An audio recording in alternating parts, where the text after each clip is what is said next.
দেখছেন এই লোকটার শুধু একটু ধাক্কা লেগেছে, তাই এই মাগি লোকটাকে কি মারতেছে। এই বাহিরের মাগি আমার দেশে এসে আমার দেশে খায়, আর আমার দেশের লোকজনকে মারতেছে। অতি দ্রুত আমরা হলো আইনের কাছে বলতেছি, অতি দ্রুত এই মাগিকে ধরেন, ধরে এই মাগিকে কঠিন থেকে কঠিন বিচার করেন। এইসব মাগিরাই দেশে এসে দেশটাকে নষ্ট করে দিচ্ছে।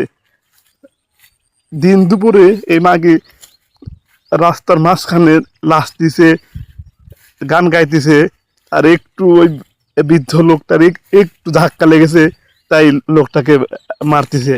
অতি দ্রুত আমরা চাচ্ছি এই মাগিকে গ্রেফতার করুন।